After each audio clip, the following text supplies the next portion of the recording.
Greetings from the Corporate Interface Cell, and a very warm welcome to Business Edge 5.0, 6 Industries, 1 Podcast, presented by Park Avenue. The Corporate Interface Cell is the official business club at NMIMS ASM SOC that bridges the gap between students and the corporate world. I, Aditya Kalawar, bring to you an episode on one of the most essential and impactful sectors in the corporate world, the life insurance industry. Today, we are honored to have with us an esteemed guest, Dr. Srinivasan CT, Head of Infrastructure Management and Procurement at Reliance Nippon Insurance. With over 3 decades of experience, Dr. Srinivasan has played a transformative role in operations and project management, procurement, and sustainability initiatives.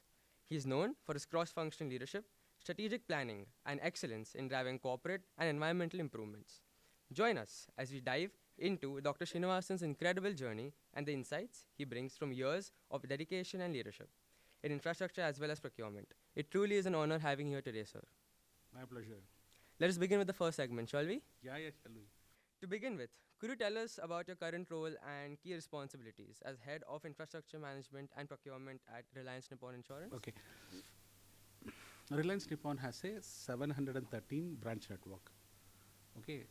So in this branch network, I manage the property life cycle. What do you mean by that is branch selection, then get into agreement, furnishing, maintain, run it. This is one part of it. And second thing is, during this process of running this office, right, you also end up in buying many things. Like for example, if I take an auditorium like this, the chairs may be required. So the complete procurement from it, decisioning goes through me. From majorly to take the best advantage of the terms and condition apart from cost savings. Okay. Well, sir, given your experience as a procurement head, what are the key skills that one should develop to become an effective negotiator? Somebody who likes monotonous job cannot be in procurement. For example, the first skill sets if you need is, I'll start from a soft side, then we'll come to the hard side. Today the industry, if you take the statistics from, I'm naming somebody, Omid Gamami, who is called as father of negotiations or godfather of negotiations. He's from Intel. 79% of the professionals are by accident, including me. Okay, so the main skill set you require in this is, one is if you see in your canteen, somebody who sits in a corner will prefer to sit in the same place every day. That's the first sign he or she is not going to fit procurement. Because you have to change hats. You're going to handle marketing today, you're going to need to understand marketing. Tomorrow you may be ops, day after tomorrow it's something else. So somebody in comfort zone, procurement cannot fit them. One. Secondly, what type of training and what you do is, if somebody is chest thumping that I did a good job in negotiations, no, he doesn't fit procurement. There is nobody who can chest thump and say, I have done this best. This is always, there's a room for improvement. So that is the second thumb rule. Third thumb rule is, see, you have a life cycle in procurement also. If you cut any of the cycle, what I want to say is, you're going to have consequences. For example, you pick a stick, whether you like it or not, the other end is going to come with you, right? So on the process, you take some shortcut, you can't do a good procurement. To make it very simple for the audience, for everybody, you should always have a procurement focus upstream, not downstream. Don't finalize everything and finally come to procurement, now negotiate and get this finalized. That is never going to work. Leave the full scope to them and let them run the process. Well, sir, thank you for valuable insights on that.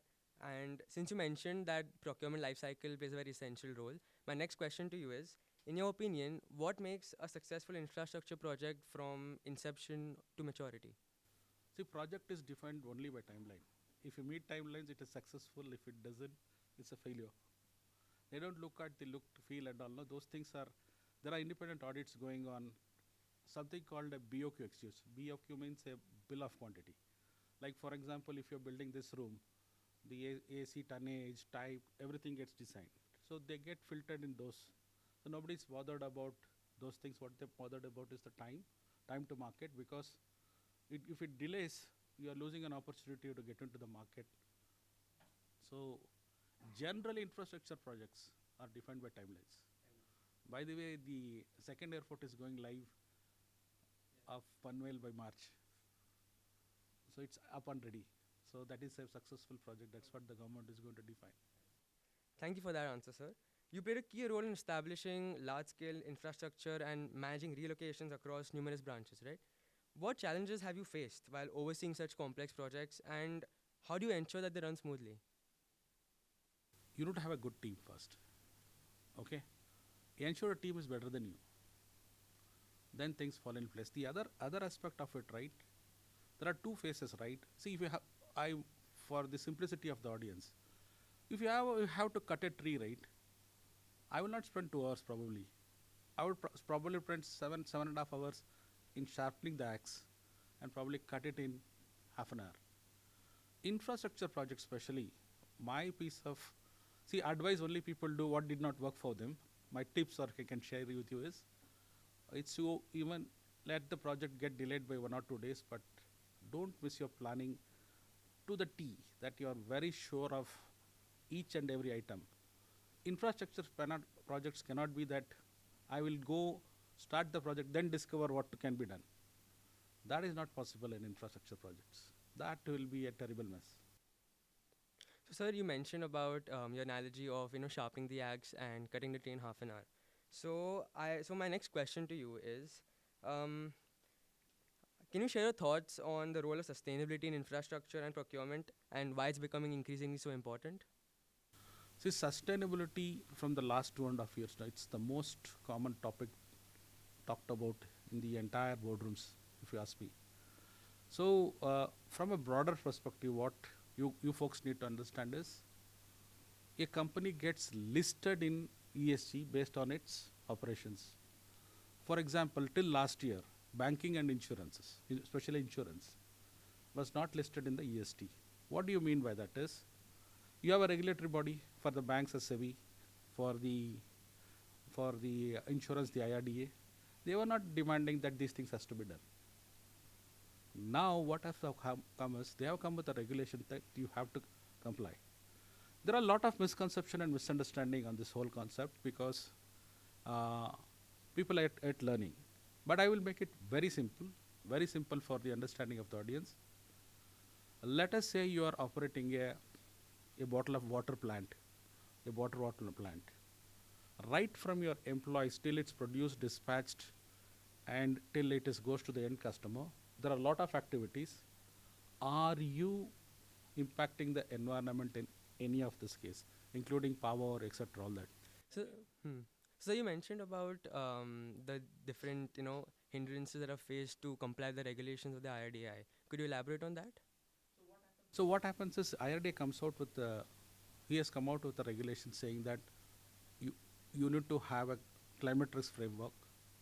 You need to have a framework on ESG, and all companies who are operating in insurance has to comply to this. So, on a broad phase, no, environment, mostly it is energy focused, and waste management. Okay. Now the second one is the most important, the social. Social is huge because HR is the focus there. It is not only about people diversity, it is also about gender, it is also about demographic, it has various aspects. Also, you don't use any child labor during your entire process. Like, what people are thinking about is, certain companies are planning, including the Adanis and the big, net zero by 2032. Some are going till 2050. Now, when the moment I say net zero itself needs explanation, right? So, that net zero definitions, the education is going on very swiftly. So, a stage will come, I believe a stage will come. ESG is going to be part of your strategy. It's already, and whatever investment you're making, for example, if you're making any investment, is it helping the ESG ultimately? That's going to be the future, in my opinion. So, sir, your views on how the entire net zero emissions, and because of that around the world, I think you're aware of the COP20 summit and all of that, right? And since the term ESG has been mentioned a lot, what has been the approach of Reliance Nippon Life Insurance in managing corporate infrastructure with respect to this ESG? We have ESG is just introduced this year, so it will take shape Probably I will keep the comments reserved because it is just started, the regulation has started.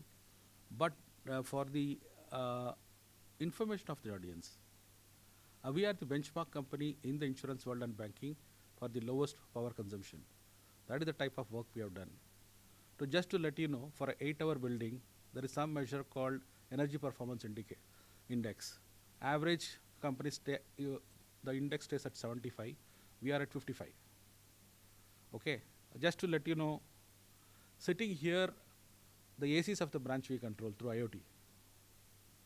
Okay, and if they suppose they reduced 18, it automatically puts back to 24. Then the laptops and desktops, we have a very smart software. Supposingly based on your meeting schedules, right? It hibernates. So we get a huge saving because of that. And AC we have 3 types. See, let us say the star is a correlation to the power consumption. Now when you start a project, right, what happens is, what you see is, you have in the 713 1 star, 2 star, 3 star and the inverter. How do you handle those? So we have found one retrofit kit from Germany, where by adding it without breaching the warranty, it can become a 1-star AC into a 5-star AC. So just touching a tip of the iceberg. Like that, we have done many innovation on the electricity side. So just to let you know how much it's made a difference from absolute point of money, it's in the paper if I can see. 34% reduction what we have done so far in the last 3-4 years. And we are the only company in insurance which I remember, we don't have a single DG set. Okay, so I am introducing to this audience, there is one app called Urja Mitra app, where you can find out each of your grid, what type of efficiency, when power will go. It's a government app. Please leverage it. Except 2 states, I think it is West Bengal and Tamil Nadu still are not cooperating. You may not find data of it. Other states sitting at here, you can find out what is the grid efficiency. So, sir, my next question to you is, having incorporated techniques like Six Sigma in your projects, can you explain to the audience what it means and how it impacts your operations? Okay. Let us say an example of a process, let us say a coffee making process. You can manage 2 ways. Let us say you have a coffee shop. You measure outputs and then decide. For example, today 100 coffee happened, this many customer complaints, right? Basis that you go feedback and then change things. But that's not the approach of a Six Sigma. So this is very conventional, and this is not the approach what Six Sigma does. Six Sigma, what it does is, what are the drivers for this coffee shop? So you control the drivers to the obviously you don't have to worry about the output, right? Right? So this is bare basic in it. So in a mathematical equation, if y is the output, no, it's the function of x, the inputs. That's how the Six Sigma whole thing works.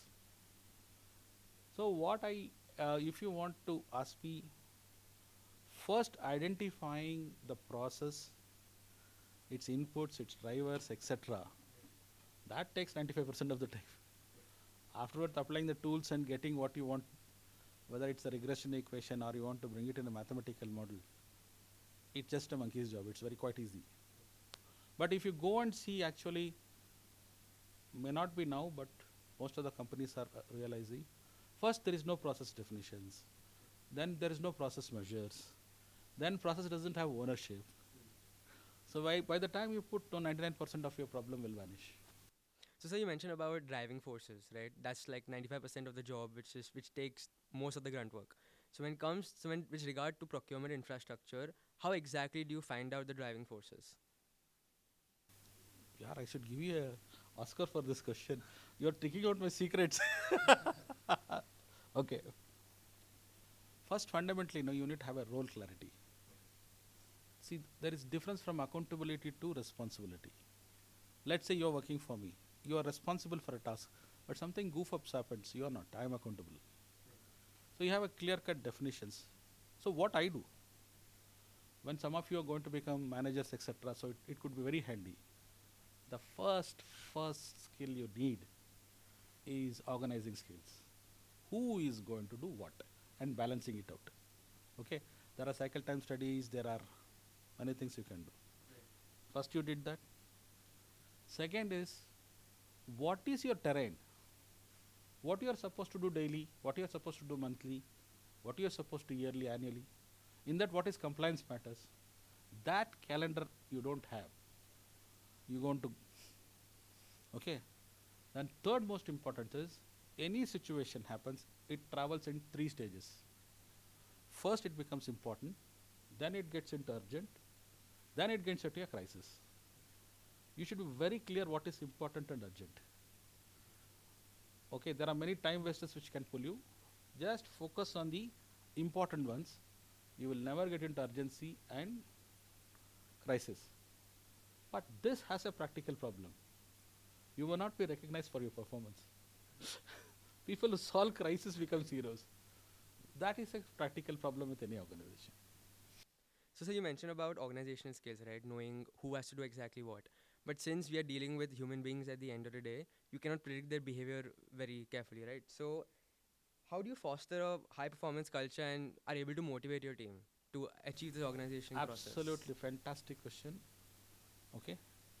But if it makes sense, keep it, otherwise throw it, okay? This is my 33 years of experience I'm putting on the bed. What do you think, I'm asking a reverse question to you. What do you think motivates people? Promotions,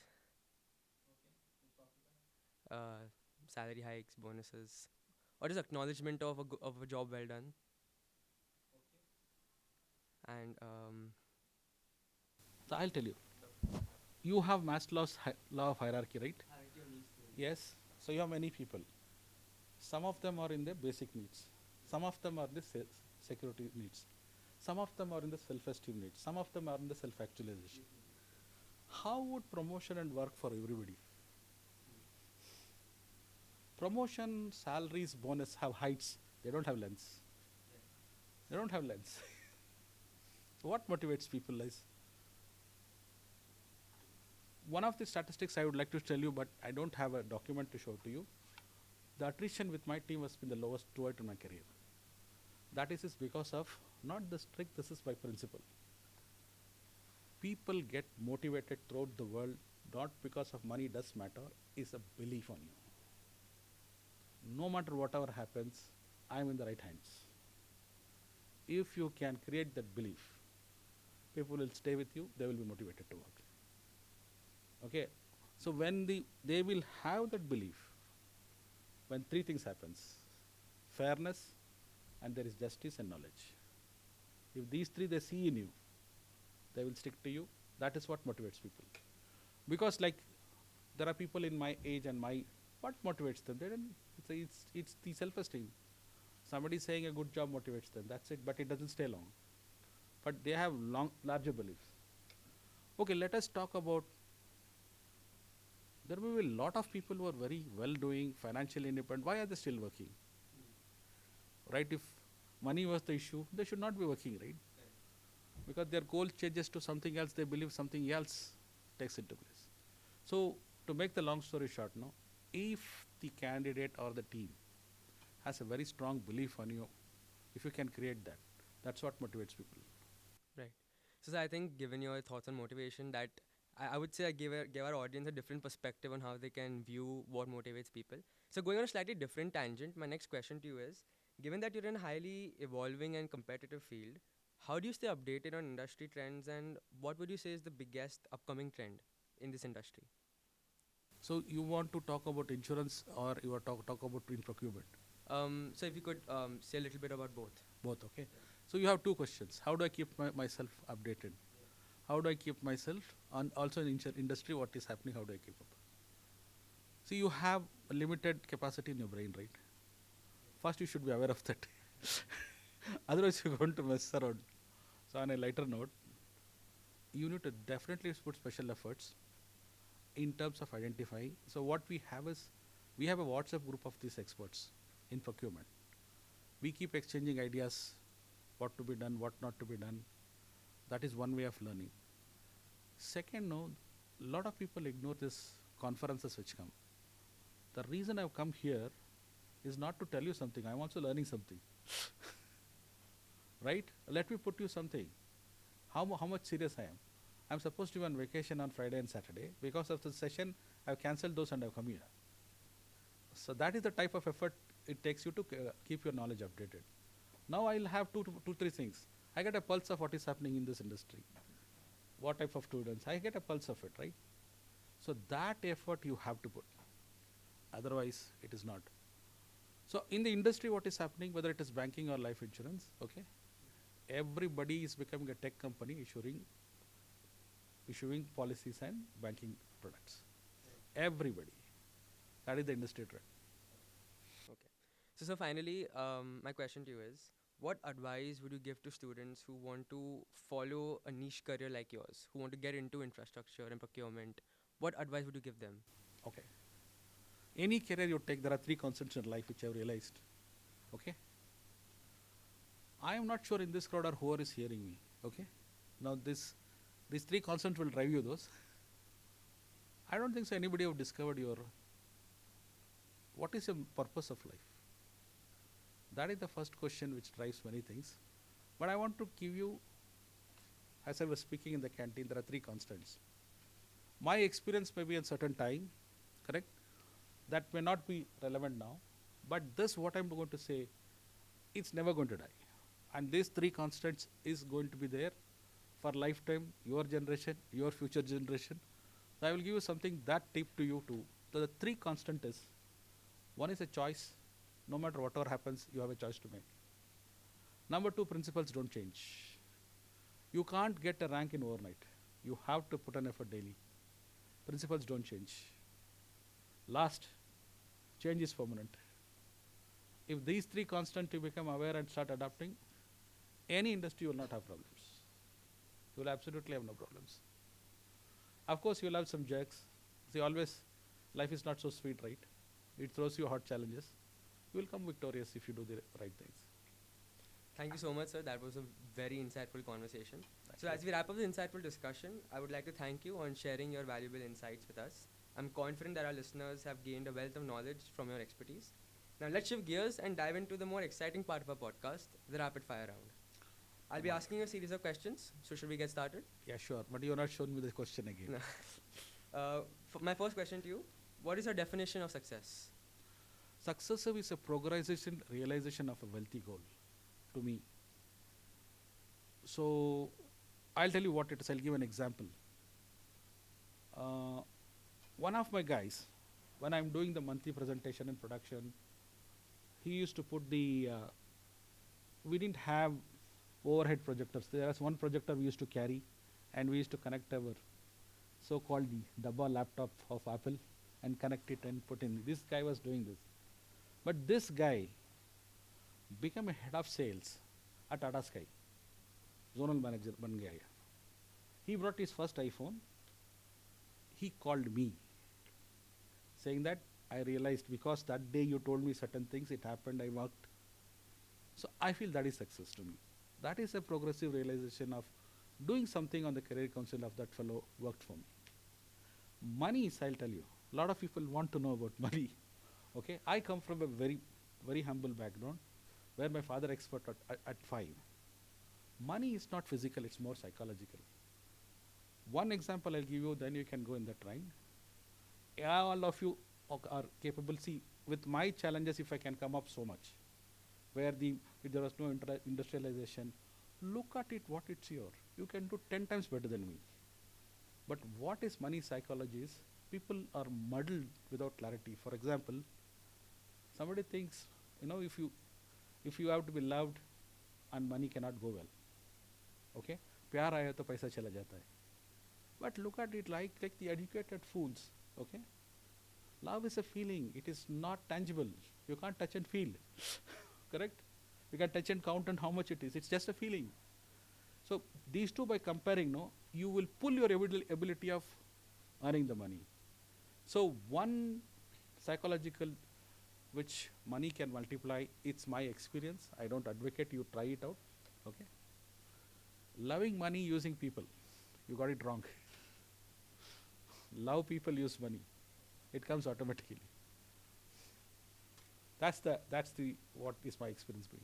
That's a very interesting way of looking at things. And so since money is a very psychological aspect, many people who get into this rut of getting up the corporate ladder, they prioritize money over everything else, right? They're in a hurry to build their careers and all of that. So how can people realize that chasing after materialistic things and only becoming rich and getting money is not the ultimate goal?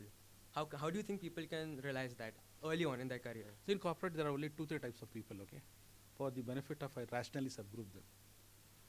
You can sweat yourself and go till the top of the ladder, but you may have a heartbreak. Your girlfriend may not be with you. You may not be having many associates, okay? But you had the position and power. So doing 100% right for one thing to reach at the top of the ladder. But once you reach by the end of it, no, you may not feel contented, you will not feel, you may feel hollow. This is one. The second aspect is, look at it, do 90% but get all the four right. When I say all the four right is, get your finances right, get your health right, get your social life right, get your spirituality right also right. And treat them these as four wheels of your life. You will probably navigate better, and that's what I did it. That's what I did it in most of my cases when I had challenges. That's a very well detailed explanation. Thank you so much for that.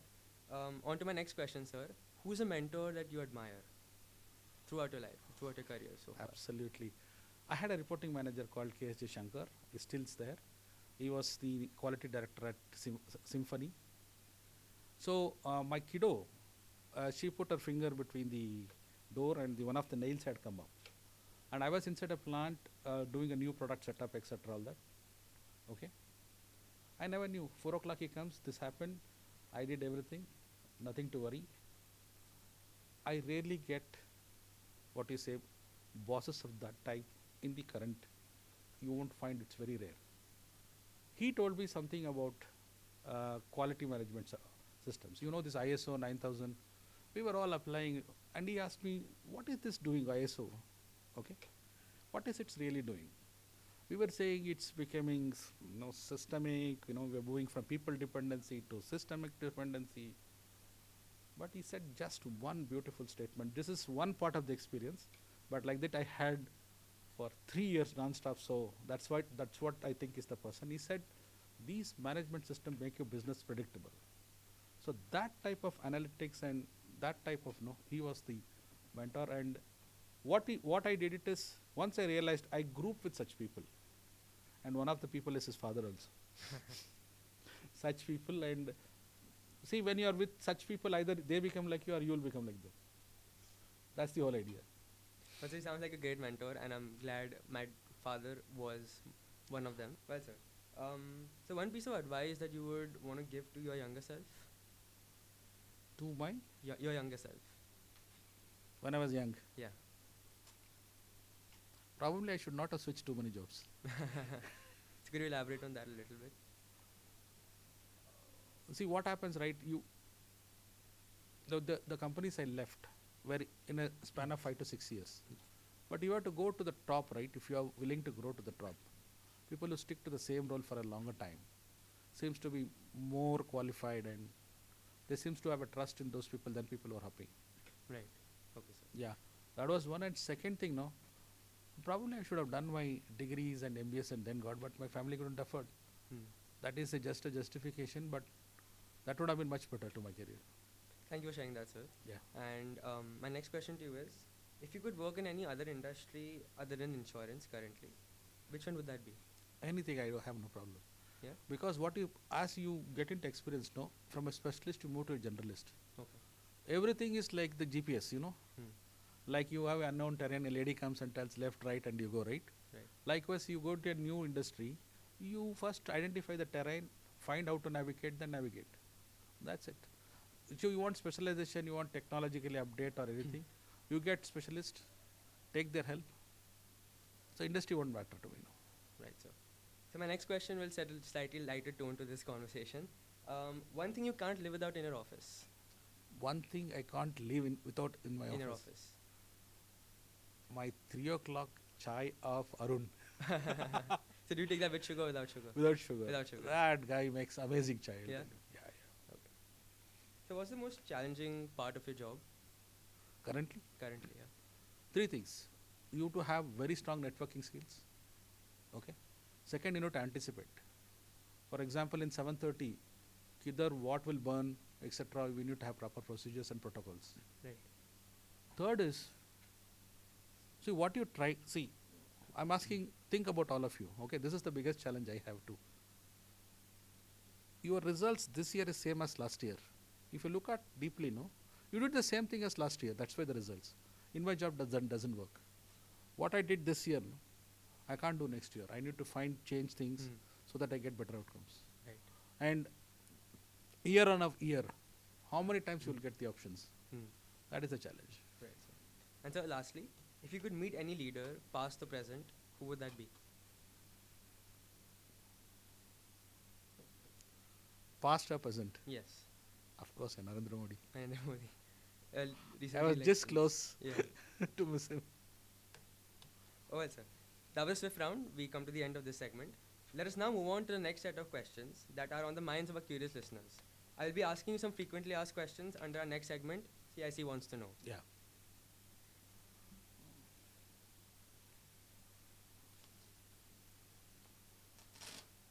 So, firstly, how do you define success in the corporate world as of today?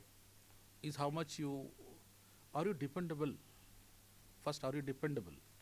Second thing is, if a retrenchment happens, will you survive? Right. These are the two things. Two things. Keep in mind. Secondly, how would you explain your job to a child in a way that they could understand? Housekeeping supervisor. I would say that's pretty accurate. Yeah. Thirdly, how do you mentor and inspire the next generation of leaders within your organization? One is, I don't say do what I say. I just say do what I do. Right. That's it. If you have to see, generation is quite smart. They're quite smart. They have technology. They stretch more than 14 hours before coming to the industry itself. Right. You have to just not guide, just say do what I do. Hmm. Do what I say, days have gone. Right. Fourthly, how do you align your personal values with the goals and culture of the company? Two things. If you have a values issue, right, and it is not fitting, I will quit the company. Right. Because my values is what made me today. I learnt it in Motorola. Two values: uncompromising integrity. Second is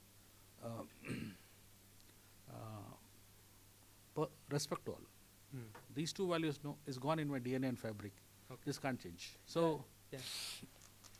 So I think that's the importance of ethics in the corporate world, right? Ethics but and the values. but the challenge is, like, people don't understand the difference between values and principles. Principles, yeah. Some values can be aligned to the principles, some may not be. Okay, but what I want to tell you is, if you have a strong value base, like as I said earlier, it's the stick, you pick this side. Whether like it or not, the other side is going to come with you. Right. And so lastly, under this segment, how do you balance staying connected with your colleagues while also enjoying your alone time? Okay, this is a bit personal, but still I'll tell you. I was extrovert once upon a time. Oh. Once upon a time. Some incident happened in the past also, but I'm very choosy with my friends. Okay. Very, very choosy, my friends. Those guys, please don't apply this in your life. It's difficult. To meet them or call them also is there in my calendar. Just let you know, there was an infection in my life. One friend took me and hospitalized me. One friend took me and got my minor surgery done in Bridge Candy. One friend got the MRI scan. One friend made it cashless with all the payments, whatever. And the last friend discharged me and bought the medicine and left me home. So these are the 5-6 friends I roam around. I don't have a big friend circle. Okay, sir. Well, so that was really interesting. So my next question to you is, how often do you use emojis? Quite often. Quite often? Quite often after seeing my kiddo. Oh, so then you're in for a treat with our next round. We all know how emojis can make our messages so much more expressive, right? So let's infuse some creativity in our conversation through the emoji round. I will be presenting you a set of questions, and you will use the following emojis to convey your answer. Okay. Okay. So I'll just tell you about every emoji that is over here. So this is the happy emoji. Okay. Angry. This is the angry emoji. This is Not the me. facepalm emoji. Okay. Right? Embraced. Yeah, exactly. This is the shocked Shocked. face emoji. And this is the no comments emoji. Okay. Okay. Sir? I'll ask you first. So, firstly, sir, your reaction when you successfully negotiate a significant cost-saving deal with your vendor.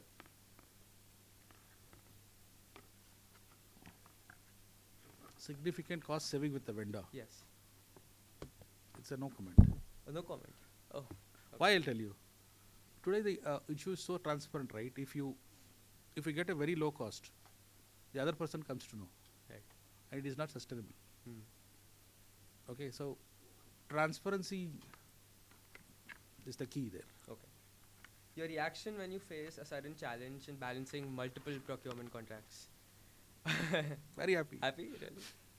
Well, so that's quite contrary to popular belief because many people, when they're flooded with work, they would choose, say, an angry emoji or something like that. No, that is your training plot. No, so when Right. you can get aligned to that situation, then you can go to the next step. True, sir. See, I always see problems as opportunity. They never are challenges. Challenges are always opportunities. Right. Your reaction when you received an award from the President of India? I said this, yeah. So Oh, really? yeah. Because So I thought you would be happy about that. no, we were not the first, we second, so that's Okay. why. Okay. Your reaction on an important project exceeds its set deadlines, but still delivers exceptional results. Happy emoji, yeah. Describe your reaction to a project setback using only the emojis. Shocked. Right, sir. You receive news that a top-performing member of your procurement team is leaving unexpectedly. One resignation has come on Saturday, Yeah. like yesterday. Okay. So Okay. happy emoji. Okay, sir. We will deal with it Right. because if he gets better place than us, we should encourage him. Encourage him, yeah. Okay. And lastly, you realize that a key supplier is suddenly unable to fulfill a critical order last minute. What's your reaction to that? This is definitely The angry. angry emoji. So first, the angry emoji of the segment. Okay, sir. Well, so that was fantastic. I hope you enjoyed the segment as much as we did. The emoji certainly added a playful touch to our conversation. Now it's time to move on to the final segment of our podcast that is called Beyond the Boardroom. Okay. In this round, we want to explore more about your life, the individual behind the professional persona. Okay. Okay, should we get started, sir? Yeah, sure. Okay. Firstly, how do you unwind after a busy day at work? Rubik cube. Rubik's Cube. And what did you learn it, sir? I understood the algorithm of 3 into Right. 3. Currently, I'm with 7 into 7. Oh, wow. Okay, that's great, sir. And then some 12 faced one is there. 12 by 12 ones. Yeah. If I'm not wrong, in my experience, the even number cubes are harder than the odd number ones, yes, right? yes, yes. Where you need to put the center down. no, Center first. down, exactly. Yes. Exact colors. What's a hobby or skill you recently picked up? Recently, I picked up on ESG. On ESG ESG. reporting, ESG, Yeah. what companies did. And how are you liking it so far, sir? The standards I'm liking a lot. Yeah. You need to understand, they give you some ratings to you on in a scale of 1 to 100 where you are. Okay. That's quite interesting. That's very good to know, sir. If you could visit any place in the world, where would it be? See, my passion has been where it would be, right? Yeah. So out of the 12 Jyotirlings, 11 is over. 12th is not happening, so I would probably visit that, Yeah? which is Kedarnath and Kedarnath. Badrinath. Yeah. So are you an avid traveler? Do you like traveling? I like Frequently? traveling, quite Yeah? traveling. Because why I like traveling is, one of the things I learned from traveling is you start appreciating your life. Right. Your gratitude comes automatically once you see the rural side. Right. What role has your family played in shaping the person you are today? Zilch. Yeah? Because I fought and I got away from the family when I was 18, 19. So still now Mahabharata is going on, that's the truth. Right, sir. So you've seen a lot of struggles, right? Lot to of begin struggles, with. yes. Yeah. What's a personal achievement you're particularly proud of? Two things I'm very proud of here. One is my research paper I did, a recent one, Okay. on body shaming. Oh, Yeah. And that was accoladed. A lot of people said like this is real truth in action. And number two is on my book. okay. So somebody said you can become immortal by writing a book. Hmm. So it was a difficult journey, but now see you have AI engines to reward, etc. All that. It's Right. quite easy to write. Hmm. And at that time it was quite a challenge to some 50,000 words to put together in a sequence. Right. Well, say a research paper on body shaming. I would love to read that one day, and I think that will resonate with a lot of our audience as well. Right. What's something on your bucket list that you still want to achieve? Bungee jumping. Bungee jumping. You still haven't done it, sir? Like currently? They don't allow me because of my weight, and they say we want a declaration if something happens to you, we are not responsible. That's where it stops. Okay, sir. what's a skill or talent that not many people know you have? I do mandalas, which not many people know. Is that so? So far I've done something like 300 400 mandalas. Okay. Mandalas is something you in a circle you create and do Hmm. paintings. Wow. That's for to improve your creativity. Right. That's a very unique trait. I haven't. Yes. I haven't come across many people who mention that. And now with the iPad, Yeah. I'm loving it, just loving it. That's great, sir. So, lastly, sir, we've been asking you the questions till now, and now we'd like to hear from you. We'd like to we'd like you to ask our audience a thought-provoking question, which they can answer in the comments of our social media platforms. So, sir, over to you. Thought-provoking question to the audience. Yeah. Okay. What do you think is the money you require for your retirement? I think that's a question which is definitely thought-provoking. Not many people have that figured out currently. Yeah. So, sir, with this, we come to an end of today's podcast episode. Thank you for your quick responses and the valuable insights that you have shared about about the life insurance industry and the procurement and infrastructure domain. I'm confident that our viewers have greatly benefited from the knowledge that you've shared. We greatly appreciate your time, and sir, it was a delightful experience to host you. I also thoroughly enjoyed it. I should thank you folks first to calling me. Of course, sir. Anytime. My Saturday, you guys made my day. I'm really thankful. Thank you, sir.